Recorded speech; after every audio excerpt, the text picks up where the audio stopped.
اعوذ باللہ من الشیطان الرجیم، بسم اللہ الرحمن الرحیم۔ کل کی بحث گزر چکی ہے جو اس سلسلے میں تھی کہ نجاست کی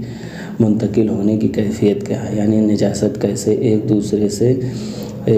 منتقل ہوتی ہے، یعنی ایک سے دوسرے میں کیسے نجاست منتقل ہوتی ہے، اس کی بحث گزر چکی ہے۔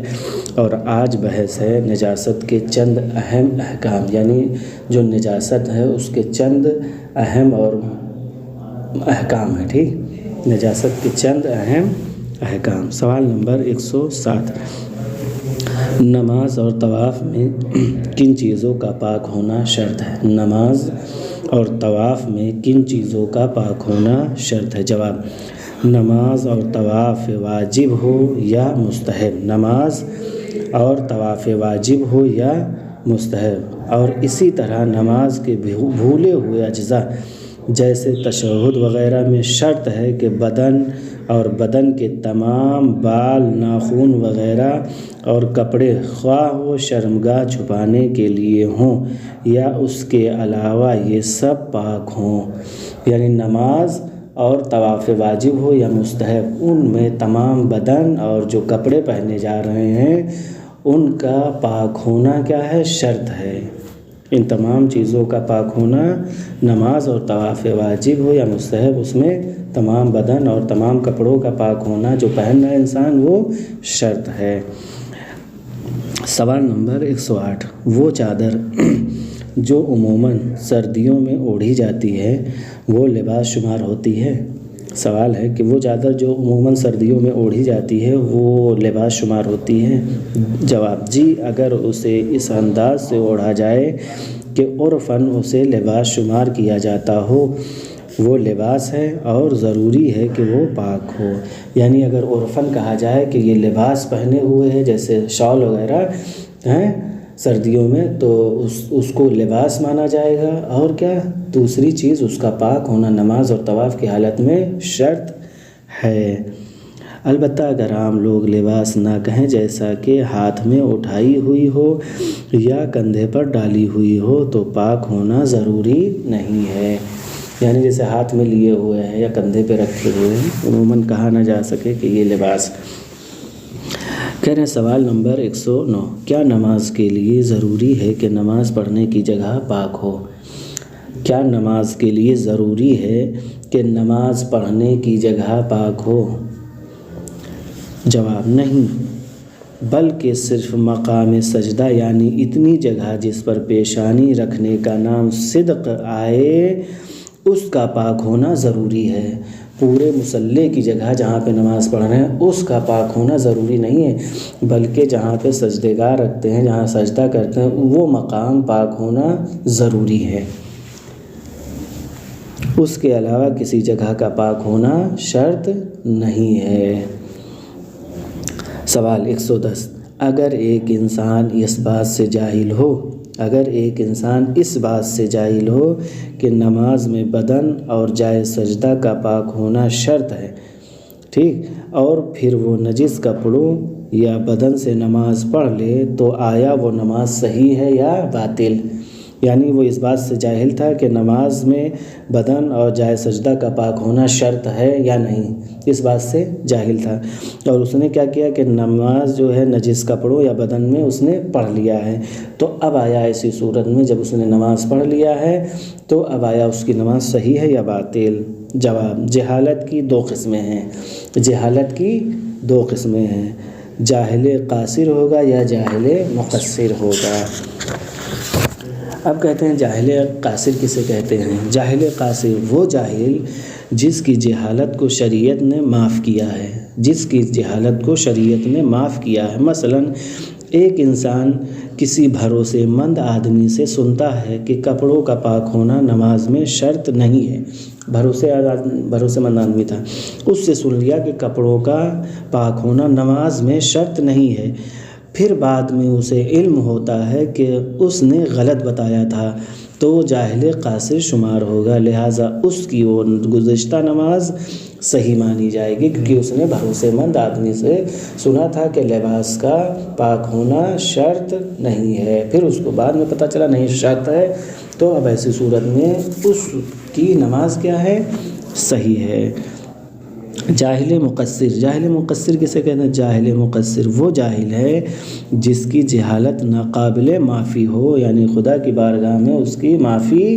نہیں ہے۔ مثلا ایک انسان شرائط نماز سیکھ سکنے کے باوجود عمدن نہیں سیکھتا، یعنی اس کے پاس اتنی طاقت، اتنی جو ہے فیسلٹی ہے کہ وہ جو ہے نماز کے مسائل یا دیگر مسائل واجبات کو سیکھ سکتا ہے، لیکن وہ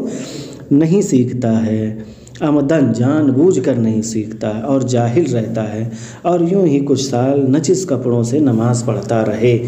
یعنی وہ سیکھ سکتا تھا لیکن کسی سے پوچھا نہیں اور نجس کپڑوں میں نماز پڑھتا رہا، تو احتیاط لازم کی بنا پر اس کی نماز باطل ہوگی اور اس کی قضا واجب ہے اس کے اوپر، کیونکہ یہ جاہل مقصر ہے، اس کے پاس اتنی جو ہے فیسلٹی، اتنی استطاعت، قوت تھا کہ وہ حاصل کر سکتا تھا تمام مسائل کو، لیکن اس نے عمدن جان بوجھ کر ان مسائل کو حاصل نہیں کیا اور جان بوجھ کر نماز نجس کپڑوں میں پڑھا۔ کہہ رہے ہیں سوال نمبر 111،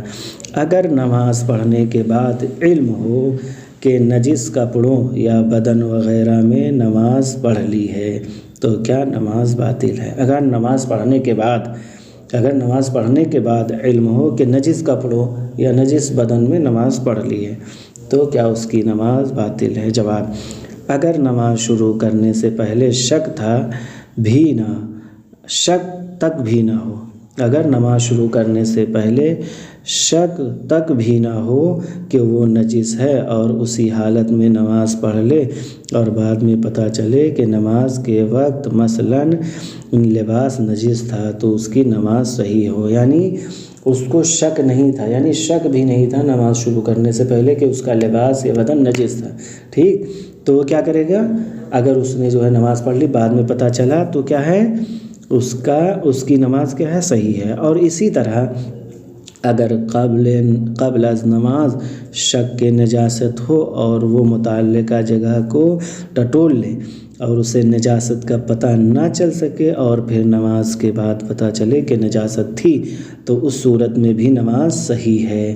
یعنی کیا ہے کہ نماز سے پہلے شک کے نجاست تھا، نماز سے پہلے کیا ہے کہ اس کو شک ہوا کہ ہمارے کپڑے میں نجاست لگی ہوئی ہے، لیکن اس نے ٹٹولا، ہاتھ سے سب کچھ کیا، تلاش کیا، لیکن اس کو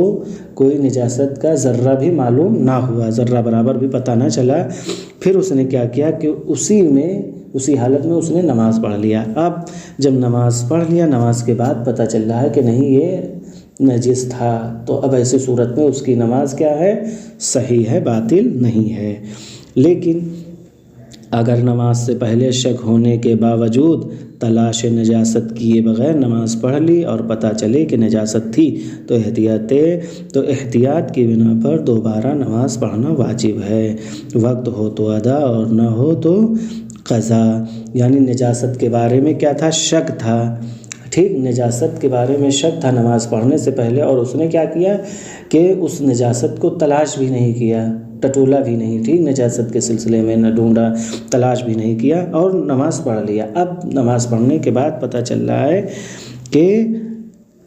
نجاست تھی تو احتیاط کی بنا پر کیا ہے؟ نماز باطل ہے، اور اس کو اگر وقت میں پڑھ رہا ہے تو ادا کی نیت سے، اور وقت سے باہر اگر پڑھ رہا ہے تو قضا کی نیت سے نماز کو ادا کرے گا، پڑھے گا۔ سوال 112، اگر دوران نماز پتہ چلے کہ نجاست لگی ہوئی ہے اور یہ علم ہو کہ نماز شروع کرنے سے پہلے وہ نجاست تھی تو کیا حکم ہے؟ اگر دوران نماز پتہ چلے کہ نجاست لگی ہوئی ہے، یعنی نماز پڑھنے کے درمیان مثلاً وہ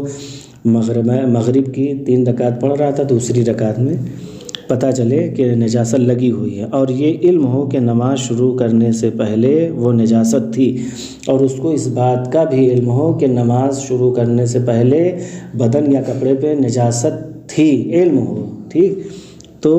کیا حکم ہے؟ بتا رہے ہیں۔ جواب، اگر وقت اتنا وسیع ہو کہ نماز توڑ کر نجاست پاک کر کے کم از کم 1 رکعت نماز وقت میں ادا کر سکتا ہو تو احتیاط واجب کی بنا پر ایسا ہی کرے گا، یعنی نماز کو توڑے گا، اس کے بعد کیا کرے گا، نجاست کو پاک کرے گا، پھر ایک رکعت اگر کیا ہے تو اس کو وقت میں پڑھے گا، ٹھیک۔ اور اگر وقت تنگ ہو تو اگر ممکن ہو کہ وہ لباس اتار دے یا تبدیل کرے یا پاک کرے، اور ایسا کرنے سے نماز کی منافی افعال انجام نہ دینا پڑے تو ضروری ہے کہ یہی کرے۔ یعنی وہ وقت کم ہے، اتنا ہے کہ وہ لباس اتار سکتا ہے، پاک کر سکتا ہے، دھل سکتا ہے، 10 منٹ باقی ہے تو وہ ایسا کرے گا، اور نماز کی حالت میں ہے، ٹھیک، نماز کے منافی افعال انجام نہ دے، یعنی نماز جو پڑھ رہا ہے اتنا ہی میں ایسا لگے کہ ہاں اس نے اتار دیا، اور یہ بھی نہ ہو کہ نماز اس نے نہیں توڑی ہے یا نماز سے زیادہ افعال کو انجام نہیں دیا ہے، تو ضروری ہے کہ یہی کرے اور نماز مکمل کرے۔ لیکن اگر ایسا کرنا ممکن نہ ہو تو یوں ہی نماز پڑھے، اور احتیاط مستحب ہے کہ اس کی قضا بھی کرے۔ یہ بہت مشکل ہے، یعنی اب انہوں نے مسئلہ دے دیا ہے کہ بہت مشکل ہے کہ نماز کی حالت میں ہی کپڑا اتار دے اور نماز افعال کے منافی بھی نہ ہو، ٹھیک۔ تو اگر ایسا نہیں ہے تو کیا کرے گا، نماز کو مکمل کرے گا، اور احتیاط مستحب ہے کہ اس کی قضا بھی کرے۔ سوال 113، اگر دوران نماز نجاست کا پتہ چلے اور احتمال ہو کہ نماز شروع کرنے کے بعد لگی ہے تو کیا حکم ہے؟ اب اس نے نماز کے دوران پتہ چلا کہ نجاست ہے، اور احتمال دے کہ جو نجاست لگی ہے نماز شروع کرنے کے بعد لگی ہے، یعنی ہم نے نماز شروع کر دی ہے تب نجاست لگی ہے، اور اب پتہ چل رہا ہے نماز ہی کے دوران کہ جیسے مثلا ہم دوسری رکعت میں تھے اور اب ہمیں پتہ چلا کہ نجاست لگی ہے کپڑے میں، لیکن ایک احتمال یہ ہے کہ جب ہم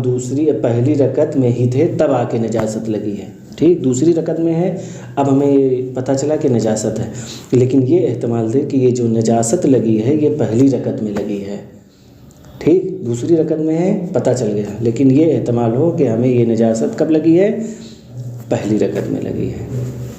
شروع کرنے کے بعد لگی، نماز شروع کرنے کے بعد لگی ہے، پہلی رکعت میں ہو یا تکبیرۃ الاحرام یعنی نماز شروع کر دیا ہے، ٹھیک، تو اس کا کیا حکم ہے؟ جواب، اگر ممکن ہو کہ نماز کی حالت میں ہی کپڑے تبدیل یا پاک کرے اور منافی نماز بھی انجام نہ دے تو ایسا کرنا ہی ضروری ہے، یعنی اگر نماز کی حالت میں اگر وہ کپڑے اتار سکتا ہے تو اتار دے،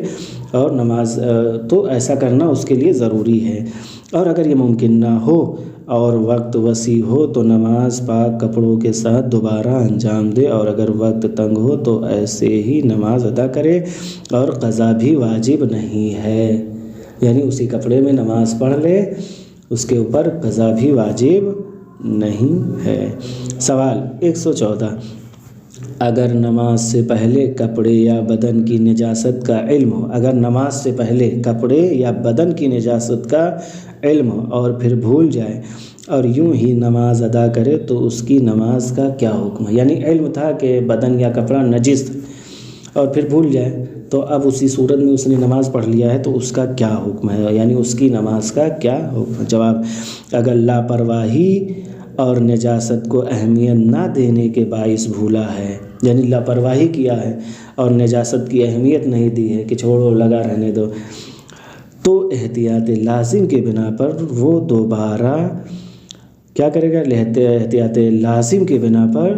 دوبارہ پڑھے، خواہ دوران نماز یاد آئے یا نماز کے بعد، حتیٰ اگر وقت گزرنے کے بعد بھی یاد آئے تو قضا کرنا ضروری ہے، کیونکہ اس کو علم تھا نجاست کا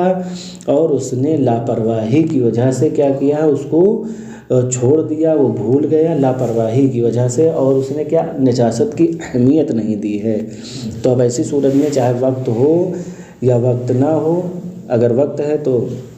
ادا کی نیت سے، اگر وقت نہیں ہے تو قضا کی نیت سے اس کو دوبارہ نماز پڑھنا پڑا گیا۔ اور اگر لاپرواہی کے علاوہ کسی اور وجہ سے، یعنی لاپرواہی نہیں کیا کسی اور وجہ سے، مثلا کسی اہم کام میں مشغول ہونے کے باعث بھولا ہو تو اس کا حکم وہی ہے جو سوال نمبر 118 کے جواب میں ذکر ہوا ہے۔ سوال نمبر 115، اگر انسان نجس لباس کو پاک کرے، اگر انسان نجس لباس کو پاک کرے اور مطمئن ہو جائے کہ پاک ہو گیا ہے اور اسی میں نماز ادا کرنے کے بعد علم ہو کہ نجاست باقی رہ گئی تھی تو اس کی نماز کا کیا ہو؟ ایک نے کیا کیا کہ کپڑا دھلا، نجس تھا کپڑا دھلا، اسے اطمینان ہو گیا کہ کپڑا ہمارا